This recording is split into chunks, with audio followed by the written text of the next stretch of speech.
ஒரு தவறு நடக்குது, அது நடந்திருக்க கூடாத ஒரு செயல் அப்படின்னு முதலமைச்சரே சொல்றாரு. அது நடந்தே தீரும். நடந்திருக்க கூடாது என்றால் அது நடந்தே தீரும். நீ எப்போது சொல்ல வேண்டும்? மரக்காணத்தில் நடந்த போது முடித்துக் கொண்டிருக்க வேண்டும். மரக்காணத்தில் ஏன் நடந்தது? 10 லட்சம் ரூபாய் கொடுத்தாயே, அதுக்கு பிறகு நடக்காது என்பதற்கு உறுதி இருந்ததா? மறுபடியும் விழுப்புரத்தில் நடந்தது. மறுபடியும் 10 லட்சமா கொடுக்கிற இப்ப கள்ளக்குறிச்சியில் நடக்கிறது. இதற்கு நடக்காதது நடந்து விட்டது. இதற்கு வருத்தம் தான் பட வேண்டும். இதுல எதற்கு அரசியல் ஆக்குகிறாய் என்றால் மக்கள் சாகிறார்கள். இதை பற்றி பேசாமல் இருப்பது பேசுவது அரசியல்வாதியின் வேலையா? பேசாமல் இருப்பது அரசியல்வாதியின் வேலையா? ஆகவே நீங்கள் திருந்த மாட்டீர்கள். நமக்கு நோக்கம்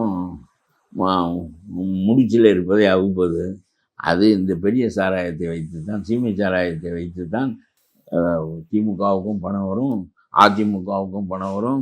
இதற்கு ஒரே வழி 20 ரூபாய்க்கு கல் வழங்கும், 30 ரூபாய்க்கு நாட்டு சாராயம் வழங்கு. எல்லாத்தினுடைய தரத்தையும் அரசு கட்டுப்பாட்டுக்குள் வைத்துக்கொள்.